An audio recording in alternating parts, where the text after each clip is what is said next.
Yo, what is up? What is Bracken? It is your boy, the DJC, aka the Don Juan Carlos, and we're here for Destiny 2021 update Road to the Witch Queen. I know this has been out for a week, a little bit over a week or so, but I'm just now getting to it. So we're just gonna jump right in. If you just want the footnotes of what's happening, I made a note of all the stuff that is happening. If you have not yet read this or seen anything. So first things first, we have Witch Queen has been delayed to early 2022, so we get no expansion this year. Sunsetting has just got sunset, so we have that to look forward to. So at the start of season 14, there will be no more sunsetting, with an exception.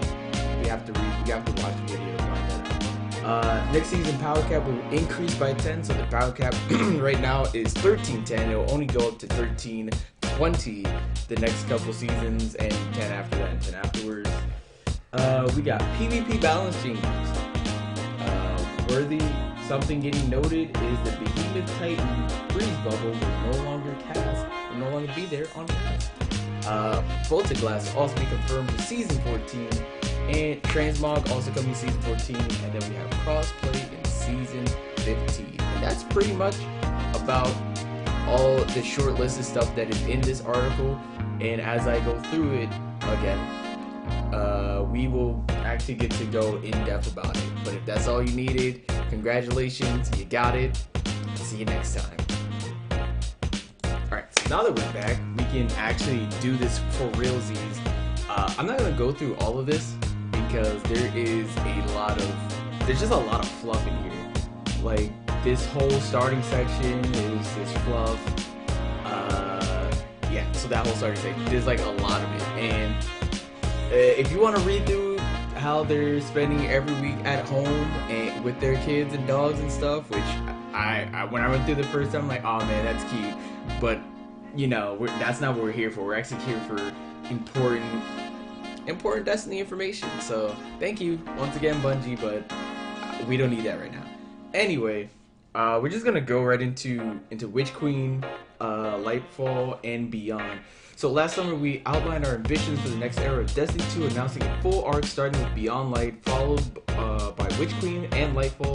As we begin to scale production on Witch Queen last year, we made the difficult but important decision to move its release to early 22. We realized that we need to add an additional unannounced chapter after Lightfall to fully complete our first saga of Destiny. So cool. So after 10 years, finally, we'll be able to defeat the darkness, I guess. Whatever, dude. Witch King represents an important evolution in the ongoing story of Destiny 2. Beyond Light built the foundation to allow us to weave world building into Destiny and Destiny 2 together. But the Witch Queen will light a fire that strongly interconnected narrative across Lightfall and beyond. Unlike anything we've attempted before, characters, arcs, heroes, and villains that persist over multiple future releases. Even more importantly, the conclusion of these releases will also conclude the Light and Darkness saga, which is a saga we've been in for, like I said, 10 years. Well, 7, but once the saga completes, it'll be 10. We were first introduced at the launch of Destiny many years ago. As we've developed Witch Queen, we realized that we need a release. We need this release to be the first of many moments crucial to the story of Destiny, with so much leading to the development, with so much leading and dependent on what happens in the Witch Queen. We wanted to make sure that we gave ourselves enough time to build out this journey in the right way, starting with the exceptional first chapter of Witch Queen. With Destiny now committed to an everlasting evolving world, we want to make sure that taking our time to upgrade systematic foundations in Destiny 2 to support everything we want to do in the future. Our ultimate goal still stands: a definitive action MMO, unified global community where you can play Destiny anywhere with your friends. For 2021, that means upgrading our approach to keeping Destiny's weapons and armor game fresh, refining our vision of PvP, implementing transmog, and adding crossplay and more building. Finally important, so yeah, COVID is always a good reason, you know. It's still alive, the pandemic is still alive, so, you know, be careful out there. So we got our delay, which I'm totally fine with. If the game gets better, crazy, that's amazing. But again, I'm not giving them the benefit of the doubt, so hey man, we'll have to see what it looks like. So rewards that matter. So this is one part that that really like threw me off, especially this paragraph. But we're just gonna quickly go through it. So with season 11, we're introducing fusion caps, and season 11 we introduced the fusion caps, an iteration on infusing designed to keep Destiny's gear game fresh from release to release and to create a healthy ecosystem for our aspiring content. While we still believe in these goals, it's clear that our execution was off the mark. Yeah, no doubt. Fusion caps help does meaningfully shift a meta into Beyond Light and create weapons and reward ecosystem that was manageable to balance and monitor. But the system has also made our rewards feel like they have an expiration date and frequently made players playing our legacy content feel shallow. You want rewards you earn in Beyond Light and its subsequent seasons to feel like valuable tools you can use in incredible challenges you face in Witch Queen, so we're making a change.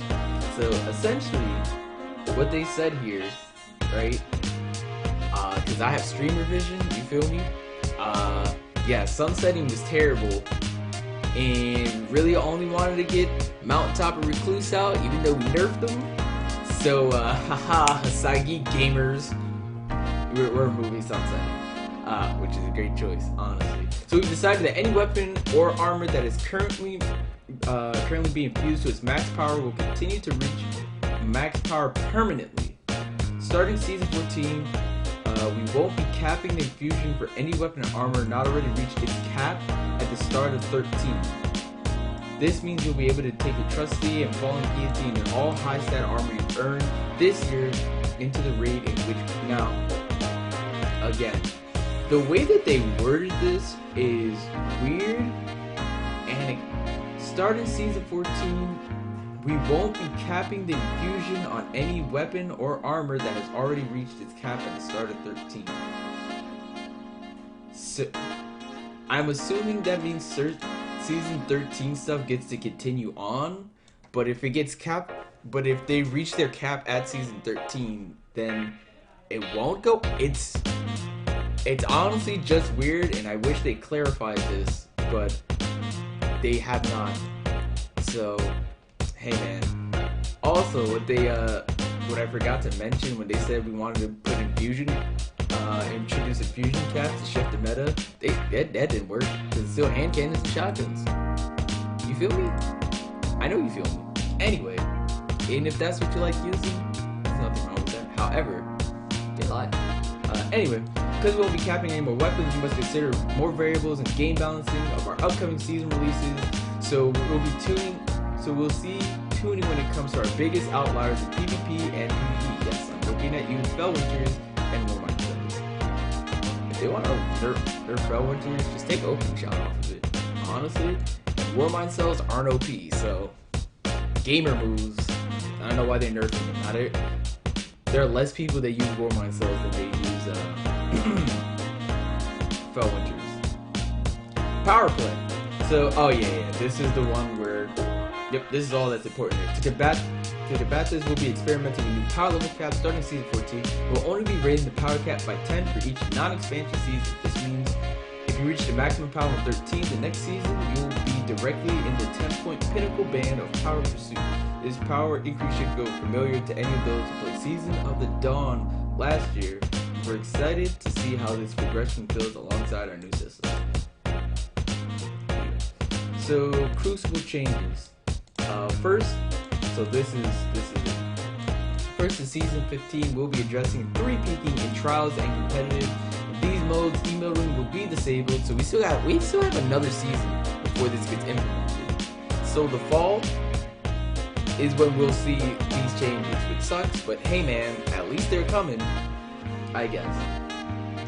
Season 15 will be addressing 3 peaking trials. In these modes, emotes will be disabled. Players will be unable to pull out their third-person weapon that doesn't have any ammo. Third-person experiences are part of what makes Destiny gameplay feel good, but it was clear in our most competitive arenas that these mechanics were being used in ways we did not intend. It's a tricky problem to solve in Destiny's complex sandbox, but we think this is a good starting point. Alright, cool. Yes. So this is also important. Second, over the next several seasons, we'll be making changes to stasis and light subclasses in order to achieve a healthier balance of subclasses in the Crucible. Across Season 13 and 14, we'll be adjusting stasis and Crucible in order to bring its overall effectiveness in line with our light subclasses. Here are some of the changes you can expect coming in the updates this season and next. Behemoth Titan, decrease the super damage reduction. Increase the super energy cost of performing light attacks. Remove the AoE, freeze AoE on super cast, which I don't know why that was a thing in the first place, but hey, at least it's gonna be gone. Reduce the traveling efficiency of Shivering Strike when slowed. Revenant Hunter, decrease the Withering Blade damage and track. I didn't realize that. I did not realize that they're gonna remove decrease the tracking on it. Decrease the slow attacks, the slow stacks apply to targets. Honestly, if they just make it 4, either way, getting slowed in this game is pretty basically a death sentence, so this shouldn't matter, but at the same time, if they make it 4, we'll be aight. Remove Shadow Dive damage reduction, it's at 25 right now. They just nerfed it from 50 to 25, and we're expecting them to reduce it to 0 now. So there's no damage mitigation on Shadow Dive. Fix the bug where Ice Flare bolts won't track towards target immediately on creation. Fix the bug where Sharebinder's super projectiles are not tracking until a certain distance from travel. General decrease crystal shatter damage. Great. Yeah, that's great. That's it. I have no opinion about this because well, I do, because sometimes you feel like you're out of range, and then the Shattered Crystal AoE with that, with the modifier, not the modifier, the mod that makes it so that the Shatter explosion is bigger, it's kind of stupid. It's really kind of stupid. For Season 15, we'll also be looking at universal adjustments to stasis, increasing damage reduction when frozen. Following this stasis tuning in Season 15, we'll be focusing on light subclasses. Following the stasis tuning in Season 15, we'll also focus on light subclasses and release a set of targeted buffs to our most underutilized specializations, such as Nova Warp, which is terrible. Please don't buff it. If you're going to do something to it, just rework it. So that none of that matters. Then we got security. Of course, the game balancing only matters when the underlying build is fair. Unfortunately, cheating continues to be a significant issue, especially on PC. We're always looking to maintain security as new exploits emerge, and as always, we don't want to talk about a lot of those improvements for fear of it empowering bad guys. Here are a few areas we can talk about. We're aiming to nearly double size of Bungie game security team this year, reflecting our long-term commitment to fair play. We've done regular surveys to better understand your experience with cheating and measure our progress. This new data, man, if they just got Battle Eye, we'd be aight. I'm just saying. This new data enriches our existing streams from player reports, they get reporting, and game instrumentation. I don't like it. If you see one of these surveys, please share your experience. Help us fight cheating. I wonder if I got one of these surveys. We'll begin a strategy of aggressive legal action against cheat developers. You may see the news articles. Yeah, we know that. First, we're targeting an overhaul of trials. I forgot about that one. And matchmaking diagram to release before the end of this year. With the update specifically, we want to add new things. Improve our overall health of trials matchmaking pool to both incentivize a wider audience. Rebuild trials reward structure that encourages more players to stick to the active cards longer. Investigate opportunities for solo players to participate in trials regularly. So this is just like, again, this is just fluff. We don't really care about that.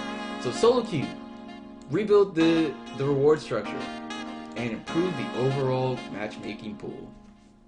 Thanks. Praetus Revenge. All we need to know, it is confirmed for Season 14. Good. However, there's contest mode. However, this is what's important. One last thing. Before we end this year, we're looking to add a massive version of Volta Glass, we've been really excited about how Master and Grandmaster difficulty have altered Nightfall streaks, increases the potency of combat and the importance of executing mechanics. While we like our future rad or raids and dungeons to content to offer Master difficulty versions, the players can earn adept raid and dungeon gear. And while we aren't able to commit to season 14 time frame for Master Voltage Glass, we do want to take time to develop a sustainable structure that allows us to ship these closer together in future releases. That's great. That's fine. Alright, and then we got Transmog. Only thing you need to know, Season 14, Ada will be returning to the tower, and with there comes the ability for players to take any armor they have in their collections. Oh, so it is from their collections, sick. And turn it into a universal ornament in Destiny 2. We will call this Transmog system Armor Synthesis. Every season, Ada will offer players a set of bounties that highlight various activity types. Players can complete these quests, receive materials they need to power up Ada's Loom, which can turn any piece of armor into your collection into a permanent universal ornament. Players short on time will be able to purchase these synthesis tokens for silver. Alright, cool. And this is just an image of the Transmog. Wow, that looks really bad. Man, that helmet looks terrible. Sheesh. But yeah, this is just an example of the oh yeah, you know what else was great about this Transmog? Where is it at? At the beginning of Season 14, we'll be introduced to starting supplies of synthesis materials and will be including the seasonal ongoing quest. Did they mention what is that? I guess that'll be late. Crossplay.